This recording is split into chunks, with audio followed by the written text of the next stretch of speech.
Magandang araw, gagawa na naman tayo ng video. Papahinga lang ako kasi nagpagupit ako tapos namili ako ng mga pagkain para hindi na ako mabibigatan para bukas. So as usual, ito pa rin, solo pa rin, di ba? Papakahirap tayo para sa sarili. Kung may karelasyon ka naman, magkokompromiso ka, di ba?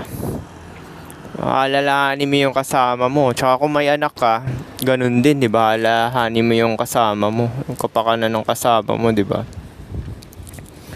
So, dito talaga sa mundo, wala talagang easy. Mahirap talaga lahat. Kaya single ka or may karelasyon, di ba?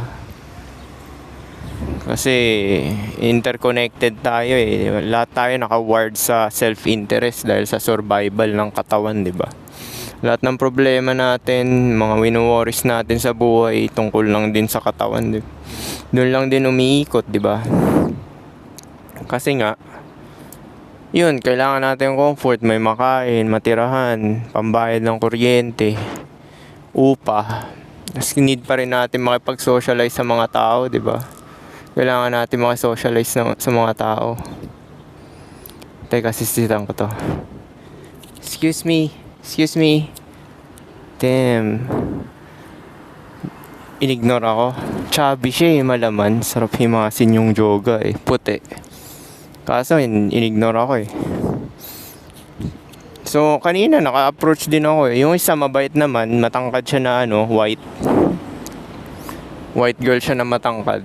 Pero naka-heels kasi siya Yung heels niya siguro mga 3 inches o 4 Pumapalo siya ng 5'11 Tanggalin niya yung heels niya, di ba? Kasing height ko na yun, mga 5'8 na, no? So, yun nga. Tapos, okay naman, nagpakilala ako. Sinabihan ko siya sexy niya. Tapos, kunin mo number ko para magkita tayo at have fun. Sabi niya, may boyfriend daw siya. Pero mabait naman siya. Gusto ko yung vibe niya kasi respetado siya Ganon din yung pag-uwi ko after ko magpagupit. Meron naman ako nakita na na Korean ata yun, pero taga Canada daw siya Bumibisita siya. Diyan, dun talaga, gandang-ganda ako doon sa babaeng yun, Alam mo, ginawa ko, pakilala ko, sabay kinuha ko. Sinabi naman niya yung pangalan, nalimutan ko na kasi nakafocus ako dun sa Sabi niya po, babalik na raw siya sa Canada Tapos sabi ko sa kanya, sama ka na sa akin. Sabi niya hindi kasi ngayong araw yung date ng flight ko. Hinawakan ko na lang kamay niya. Sabi ko, sige. Have a good day na lang. Tapos hinawakan ko, nice meeting you. Then gano'n na lang, di ba? Hinawakan ko kamay niya. Sabi ko, alam mo, pero doon nawala talaga yung hiya ko. Kasi sabi ko, gusto ko makasama. Sabi kong gano'n. Mag-fun tayo, sabi kong gano'n. Ganun yun pagka trip na trip mo yung babae, nawawala yung hiya mo, nagiging komportable ka, Kaso ayaw niya sumama dahil flight niya raw ngayon. Naniniwala naman ako kasi yung forma niya mukhang pupunta na airport So yun nga, diba? Another yan, distraction lang din yan sa survival Siyempre gusto mo lang, diba? May mayakap, mabembang, diba? Makahalikan for pleasure. Diba, yun lang naman gusto mo Kaya ako naman ina-approach yung mga yan diba? Tsaka social development na rin na mawala yung hiya ko. Ngayon nga nawawala na nga hiya ko Sinisitsatan ko kahit dumadaan lang dito diba? Diba witness nyo naman. Hi, excuse me miss, diba? Narinig nyo? Inignore ako dire-diretso lakad Hindi nagbabago yung yung boses ko tsaka yung confidence. Ganito rin kung paano ko kinausap yung mga babae na sinisitsitan ko or ina-approach ko.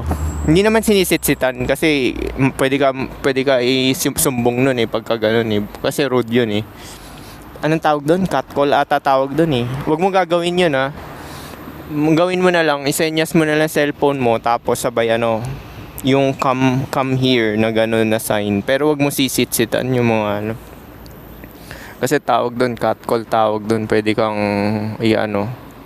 reklamo.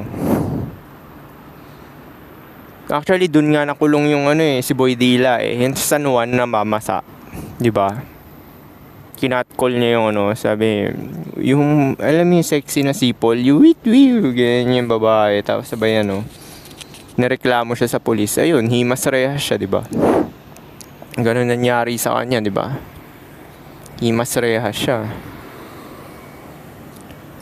So, yun, di ba? Ito lang kalaban talaga natin everyday. Sarili lang talaga, di ba? Puro ganito lang. Survival, biling pagkain, luto-luto. Pero sa totoo, mas may advantage pa rin talaga yung single ka. Kasi lahanin mo na lang sarili mo eh. Gaya ko, nagluluto na ako for 5 days eh. Luto ako ng steak. 10 piraso. Tapos for 5 days na yun, iniinit-init ko na lang sa microwave. Kahit pa umalis ka, gumala ka, may pagkain ka pa rin madadatnan, di ba? Or pwede naman paramihin mo yung pera mo, tapos hanap ka ng mga babae na down sa'yo, ikaw na lang mag-provide. Tapos siya na yung ano, utusan mo sa lahat ng gusto mo. Parang katulong din, pero at the same time, meron kayong mutual benefit. Kasi siya rin naman makikinabang sa'yo. Gusto rin naman ng babae ng bembang, di ba? Alikan, ganon. Tsaka konting pakilig. Gusto rin naman ng babae yan. So kahit na ganon, libre. Actually, ang laki ng lamang ng babae nun. Kung yung mga sinaunang provider type, di ba sagot lahat ng lalaki. Tapos yung mga babae, anak lang, tsaka linis ng bahay. Sinaunang panahon pa yun. Ngayon kasi parang lugi na rin lalaki. Kasi biruin mo, provide mo lahat, bahay, kuryente, tubig, tapos siya tutulong lang, maglilinis. Meron na mga microwave meron na mga washing machine na isasampay na lang, mayroon pang vacuum. Yan yung sinasabi ko, convenient na talaga eh. So parang medyo malulugian ka pa nga sa mas mura pa nga katulong, tsaka umupa ka ng ng walker, di ba? Hindi, ito lang real talk lang to, di ba? Yung gano'n na mas mura pa nga magkatulong ka na lang, tsaka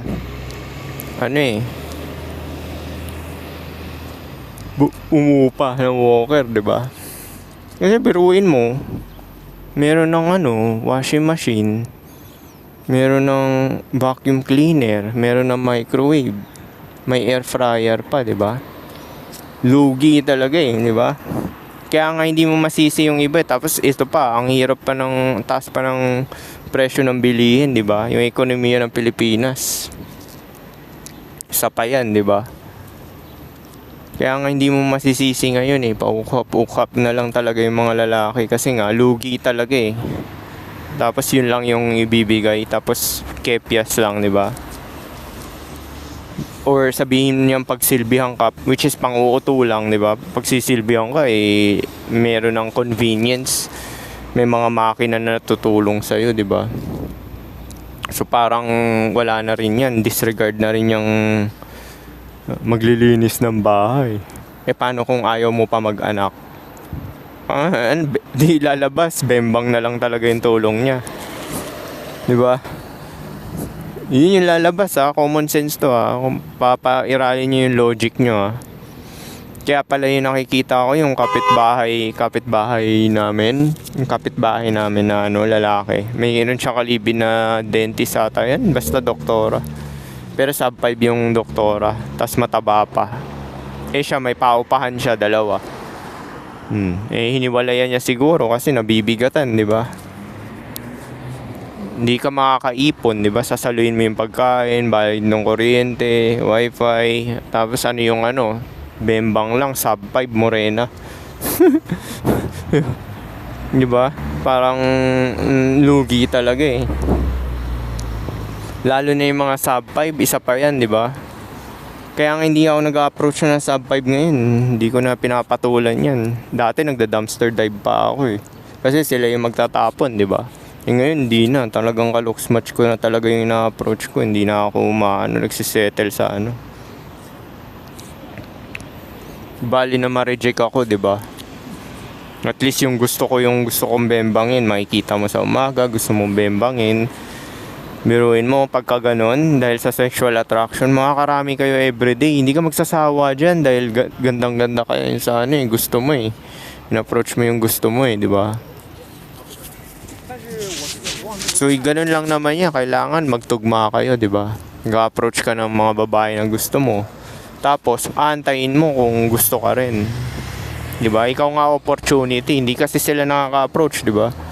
Kagaya ng dalawa, in-approach ko kanina. Nakangiti sila. Tapos yung isa nagraso ng my boyfriend, di ba? Paano? Kasi pag nag-approach ako, hindi ko sila niyayaya ng date. Ni-invite ako sa di ba? Sa have fun yung sinasabi ko. Although gets na nila yon, pero syempre, di ba? Gusto ko talaga matuklasan kung sexually attractive talaga yung babae sa akin. Gusto ko i-reject niya talaga ako, di ba? Kaysa yung sasayangin oras ko, tangina date ang pota. Para ka lang niyan eh. Para ka lang boyfriend yan eh, di ba? Boyfriend. Walang sexual desire. Parang kaibigan, di ba? Di ba yung mga kaibigan, wala naman kayong respetuhan na di ba? Bibiruan pa kayo. Parang ganun yung mangyayari sa kayo eh. Pagka dinidate-date mo yung babae, tsaka masyado kang takot maging sexual sa umpisa pa lang, di ba? Ganun yung mangyayari sa'yo. Pati sa mga messages, ganun ako sa mga messages eh. Dinidirect ko na rin, bahala kayo, reject mo ako, wala akong pakialam dyan, di ba? Mas gusto ko nga yung ganun, at least malalaman mo na agad, di ka na magsasayang ng oras. Lalo na sa dating apps.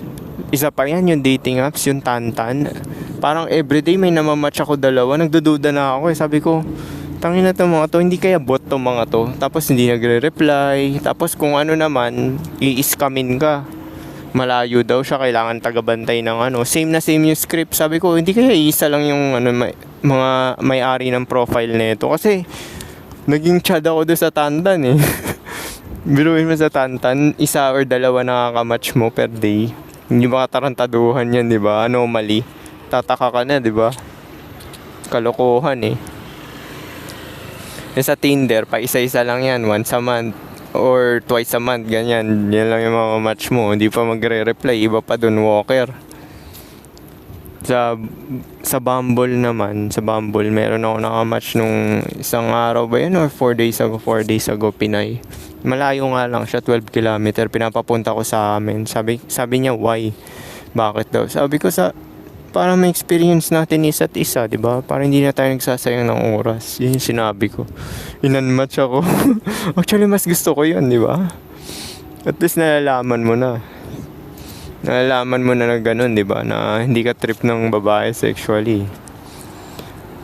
Dapat ka rin magpasalamat kung inunmatch ka, di ba? Hindi sinasayang oras mo. Yan ang advantage pagka hindi ka takot, pagka nagdadirect ka sa babae. Mas maganda talaga mag-direct approach ka para malaman mo na agad yung sagot. Kasi pinersa mo yung babae na sumagot dun sa pakay mo di ba? The same time, kung gusto ka niya, matutuwa siya kasi hindi ka na sinungaling eh. Di ba sinasabi sa Red Pill, yung mga gusto ng babae, push and pull, kasi nungalingan, di totoo yan. Sino ba namang matutuwa sa sinungaling? Kahit lalaki ka or babae, wala matutuwa sa taong sinungaling, di ba? Kasi ang kasinungalingan, yan eh, yung binabago yung mundo mo, di ba? Kasi false impression yung binibigay, false perception, di ba? Now, kung ka-black pill ka, hindi mo papaniwalaan majority na sinasabi ng tao. Yung kilos yung yung pinapaniwalaan mo, di ba? Kasi kung black pill ka, pwede naman magsabi ng I love you yung babae everyday. Tapos sabay malalaman mo yung kilos opposite, di ba? May mga kapubo akong ganyan, di ba? Yung dalawang latest na oo nga, binibigyan ka ng breadcrumbs kung kailan lang nila gusto. Pero pagka gusto mo, ayaw. O, ibig sabihin, nasa program ka ng babae, di ba? Ako naman kasi, isang hit lang talaga plano ko doon. Bumabalik sila. Sabi ko, sige, hayaan na, di ba? Pero actually, isang hit lang talaga yung ginawa. Hindi ko na sila kinokontak eh. Pagka ganun. Kasi nga, ayoko nga yung ma-touch yung or ako naman yung manipulahin, di ba? Which is, ginawa nga nila, ako naman minanipula, di ba? Pero hindi ko talaga kinontak yun, yung dalawa na yun. Isang hit lang talaga. Kasi yun lang talaga plano ko eh. Dati ko pa ginagawa yung ganyan. One hit lang, tapos di na di na ako paparamdam. Pero pag nagparamdam sila, okay lang, di ba? Sila may gusto eh. At least walang sisihan, di ba? Pero merong iba naman na ako yung nag-umuulit. Kung nga gusto ko siya, okay naman kasama, cooperative. Hindi naman ako more into looks eh, basta cooperative lang tsaka hindi disrespectful. Kasi pag disrespectful yung babae, 'di ba? Parang kahit gaano pa kaganda yan, mawawala ka talagang gana eh. Actually, hindi ka rin talaga mawawala ng gana, mabibwisit ka pa, 'di ba? Mabibwisit ka dun sa babae. Kasi sino ba namang tao gusto ma-disrespect? Kesyo bata pa yan, matanda, babae or lalaki. Walang tao gusto ma-disrespect, di ba? Nakakainis yan, di ba? Biruin mo naman. Ayos-ayos ng pakikitungo mo, honest ka, tapos gaganunin ka, di ba? Kaya pagka ganun, kung may mga tao nagdi-disrespect sa inyo, huwag nyo nalang pansinin, di ba? Kasi pag pinansin mo pa yan, kalat pa yan sa utak mo eh. Mga iniisip mo eh. Maganda yung indifference. Yung parang hindi na nag-i-exist. parang wala siyang lugar, or kumbaga sa memory card, wala nang space. Wala nang space, di ba? Actually, ginagawa ko yun, lalo na ngayon, matanda na ako, di ba? Wala na akong time sa mga ganyan, yung mga manipulation na ganyan, pakikipaglaro, mind games. Straight to the point, kung ayaw mo, okay lang naman, di ba? Dami pa naman tao, biluin mo, billion yung tao sa mundo. Hindi lang to sa babae Kuwari, nawalan ka ng trabaho. Di ba? Nawalan ka ng trabaho. Or mag-apply ka ng trabaho. Numbers game lang talaga yan, abundance mindset. Basta pagka nasa neutral ka lang, more on problem solving ka, 'di ba? Solution based ka, hindi kayong naglilin towards sa more positive or more negative. Kasi pag may inaano ka, naglilin towards ka diyan, is nagkakaroon ka pa expectations, frustrate ka pa pag hindi mo nakuha yung gusto mo. 'Di ba? Pag nakuha mo naman yung gusto mo, magkaka-attachment ka naman sa emosyon kasi nga both side of the coin pareho lang, di ba? Kaya dati kung pumasa ako nung board exam, di ba nakadalawa nga ako, sinabi ko sa inyo. Di ba, kwento ko na sa inyo na yung una kong bagsak, kinabukasan nag-review ako paunti-unti. Hindi ako yung nagpapaka-loser, yung bagsak ako. Kahit nga nung brinake ako ng first girlfriend ko, hindi rin ako nagpaka-loser eh. Inom na tayo ako wala akong balak mag-iinom, tangina pang loser yan. After ilang buwan may nakipag-hook up sa akin after nun, di ba? Ibig sabihin blessing in disguise pa yon. Doon ako na blackpill kasi nga nagbar nga ako nun, di ba? Sabi ko, pag gusto ko pala ng babae, ikaw pala pipiliin, tapos sila una susunggab sa'yo, halikan kanila talaga, tapos huhubaran. Bibembangin ka, di ba?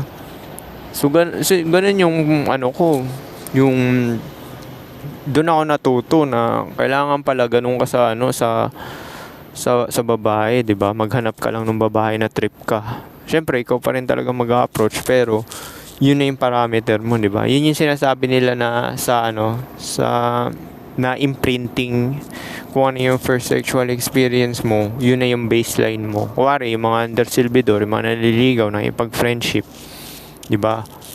So, baseline na nila yun, ganun. Iniisip nila na yun na yung tatatak sa utak nila na kailangan nilang gawin yun para may babae makipag-SEX sa kanila, diba?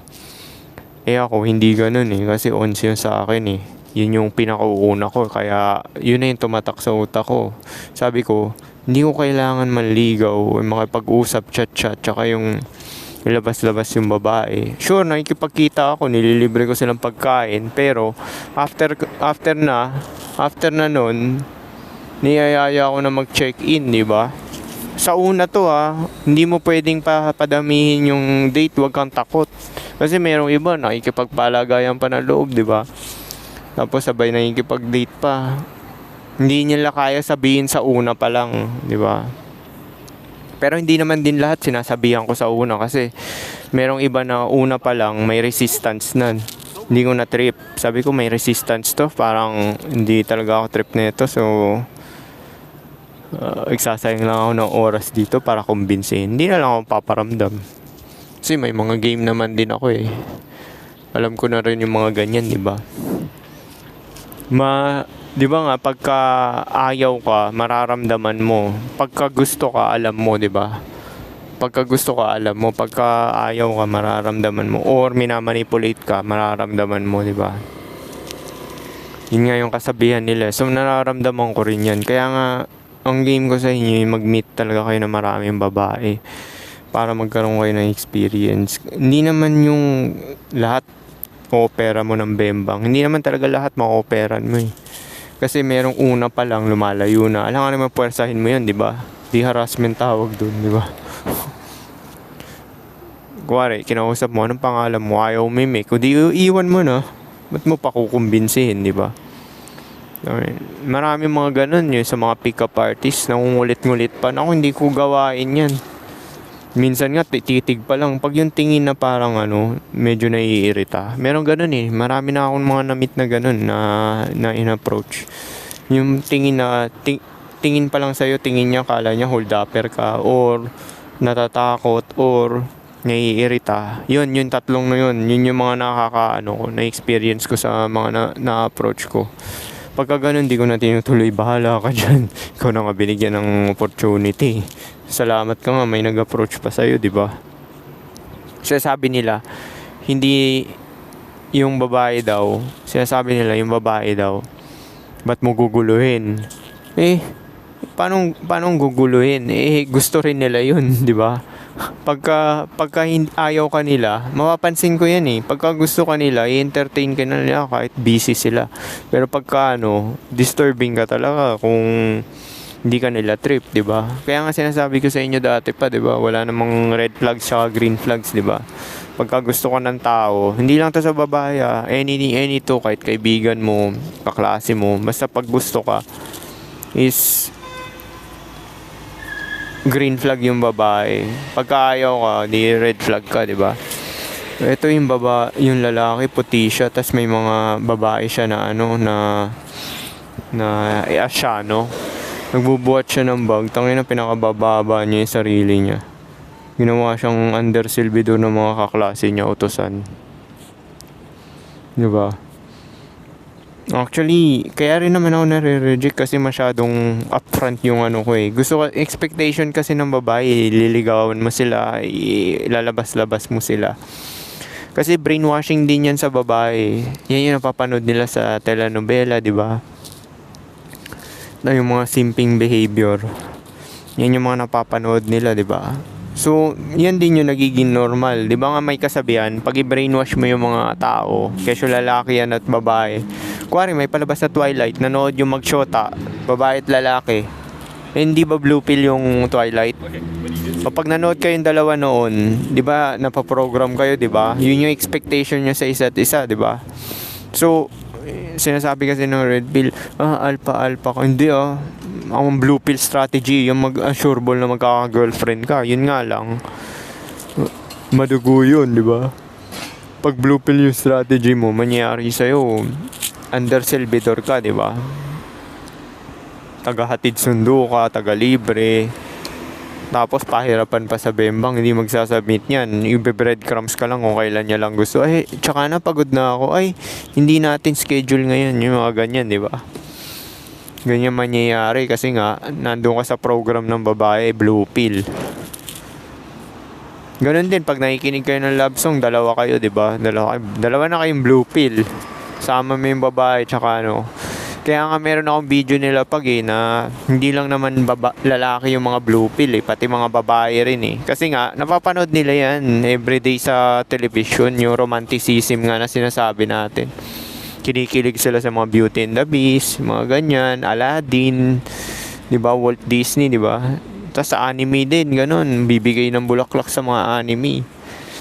Di ba? Or, yung iba pa nga sa anime, nagpapakamatay, di ba?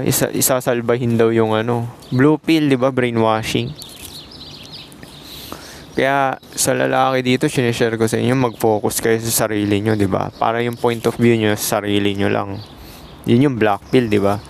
Eh, red pill kasi, yung self-improvement nila, hindi naman focus yan sa sarili. May word pa rin talaga sila na na para makakuha ng babae, kaya nag-gym or Eh kung gusto ko lang kung nagte-training ako, di sana pumunta lang ako sa gym, maraming babae doon, di ba? Kaya nga ayoko mag-train sa gym kasi nga hindi naman yun yung purpose ko para sa babae, para sa sarili ko kasi nga nakita ko nga yung mga matatanda pagka na-fall is kakaroon ng pelvic fracture. Tsaka yung tuhod nila nasisira. Kaya ako nagte-training. Yun lang naman basehan ko Pero yung sa red pill kasi, yun din, isa pa yun. The fact na nagre-reklamo ka about sa babae is at the back of your mind, gusto mo pa rin talaga ng babae. Yung ako, ang sinishare ko, puro bembang, di ba? Yun lang naman talaga yung gusto mo sa babae. Ba't ka pa magsisinungaling? Sasabihin, nag-approach ka, ibig sabihin, hayok ka pa rin sa kifi or POV mo pa rin. Hindi Kasi wala akong pakialam kahit i-reject ako Basta mahalaga, masunod yung gusto ko, di ba? Di ba? Alokin mo ng fan, tsaka bembang, di ba? Kung ma-reject ka, pabor pa sa'yo yan. Hindi inuubos oras mo, di ba? Sabihin, hayok ka rin daw sa kipi or POV kipi. Hindi iba yung kasi pag black pill ka, hindi naiiba yung bembang mo sa babae sa pagsasarili. Gets mo ba yun? Sinabi ko na rin yan sa kapubo ko Paano yan? Wala ka na. Sabi ko, bakit? Pwede ako magsarili. Di ba? Yun yung sinabi ko, which is totoo talaga. Actually, mas masarap pa nga magsarili kaysa sa babae. Minsan, mapoprostrate ka sa babae pagka hindi ka naliligayaan sa kanya, di ba? At least kung nagsarili ka, control mo, di ba? Kontrolado mo. Di na brutal black pill yung babae, yung mataba. Na sinabi ko sa kanya, okay lang naman kahit wala magsasarili na lang ako. Tangin na ka ngayon, di ba? Totoo naman talaga Pwede ka naman magsarili. Actually, yung last orgasm, tsaka yung mga ganyan, yung desire mo, nag-i-start yan sa utak So, hindi naiiba yung laruin mo yung sarili mo, tsaka yung penetration mo sa babae. Hindi naiiba yan. Same lang ng outcome yan, di ba? Makapagpalabas. Di ba? Wala namang pinagkakaiba yan Nabwisit pa nga ako dun kasi umihilik yun. Di ako makatulog di ba? Isa pa rin yan. Kung wari kumihilik yung babae. Hindi ka makakatulog niya, may visit ka, di ba? Kaya nga gusto ko wala akong katabi sa sa bahay. Ayoko talaga na may katabi Tsaka yung gagambalain ka, di ba? Kaya the best talaga, single lang talaga Alam ko makaka-relate na ito yung mga introvert. Mga introvert makaka-relate na ito. Kasi nga, di ba? Sanay na sila mag-solo, kaya ganun. So, yun lang talaga, di ba? Uubos lang tayo ng oras dito. Teka, silipin ko kung anong oras na. Kasi kakain na rin ako 28. Sige, pwede na to. Peace.